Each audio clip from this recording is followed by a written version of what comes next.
finding square roots and cube roots of perfect cubes and square roots.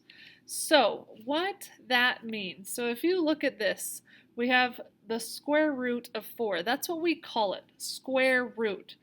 And then this one we're going to call cube root. Notice this number right here.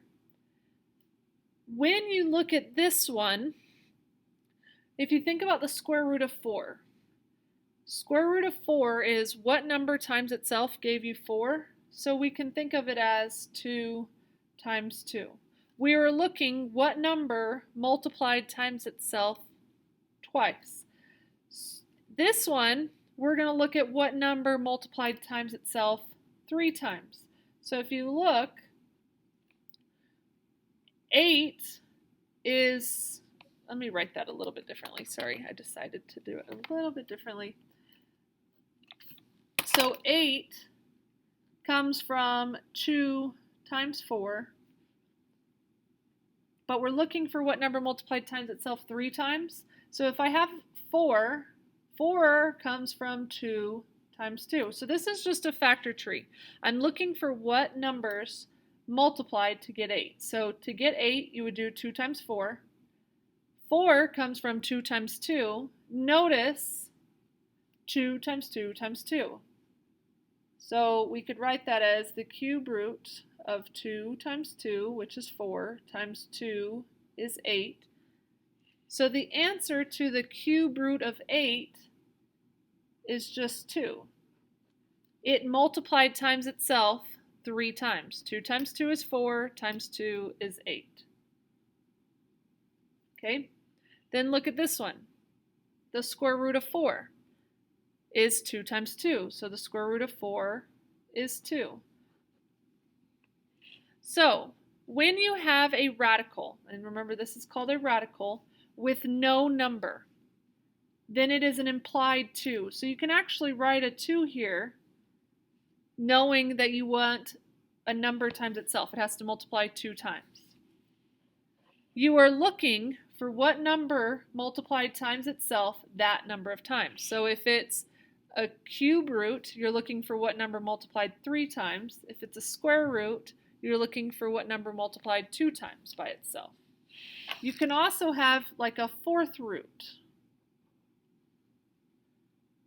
A fourth root would mean a number times itself 4 times. 2 times 2 is 4, times 2 is 8. 8 times 2 is 16. So the fourth root of 16 would be 2. We don't actually do these,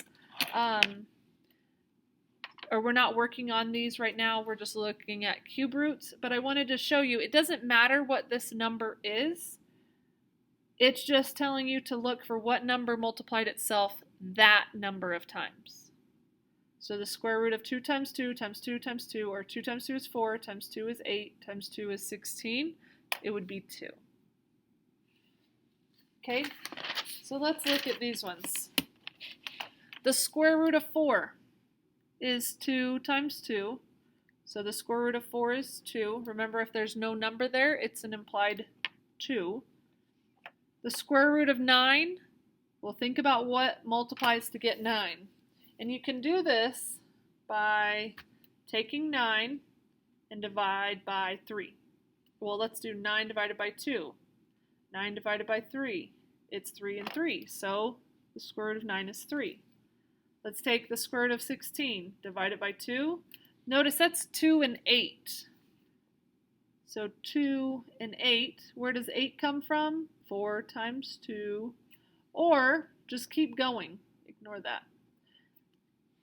So we do 16 divided by 2, that's 8, it's not the same number. 16 divided by 3, 16 divided by 4 is 4. So you're looking at what number is multiplying times itself. But the nice thing about our calculators, oops, my screen is locked, hold on just a second, is that it already has a square root. Notice it has that 2 square root. So if we put 16 and hit that button, it's going to give you the answer. I was just trying to show you so you could see how you could do it if you couldn't remember how to find that. So 25 divided by 2, 25 divided by 3, 25 divided by 4, 25 divided by 5 is 5. So the square root of 25 is 5. 36 divided by, it's bigger than 5, so it's got to be, is 6. Hopefully you're noticing the pattern. Square root of 49 is 7. Square root of 64 is 8. Square root of 81 is 9. Square root of 100 is 10. You could also find those by going backwards. 9 times 9 is 81. 8 times 8 is 64. So you're just trying to find what multiplied times itself to give you that number. Now this is where it starts getting harder. So if we do 8 divided by 2, it's 4, and divide by 2 again, it's 2. This is definitely where you want to just use the calculator. You could do what I was showing you on the last one and do 8 comes from 2 times 4, 2 times 2, so there are 1, 2, 3 2's. If we do the same concept for 27, let's see what 27 is. 27 divided by 2, that's a decimal. 27 divided by 3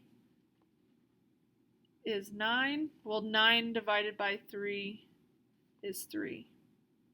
So there's 1, 2, 3 3's. 64.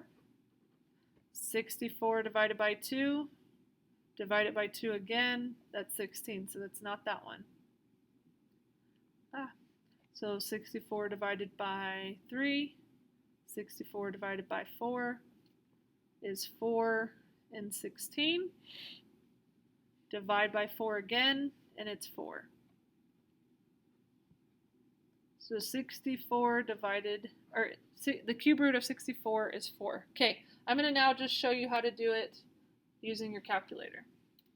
Any calculator. So if we have 125, remember on iPhones you have to, or with the current update, I don't know if it's been updated again, but if you have 125 and you do this cube root, if you look at it, sorry, it's really, really blurry and my phone is really scratched.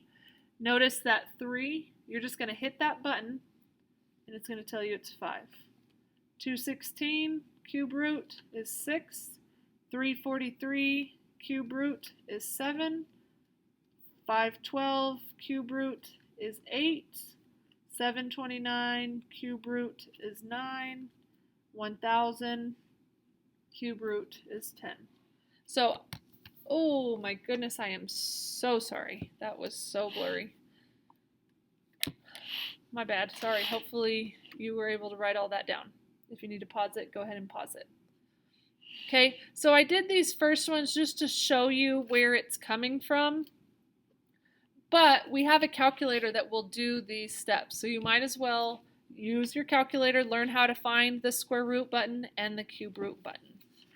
And that is square roots and cube roots of perfect cubes and square roots.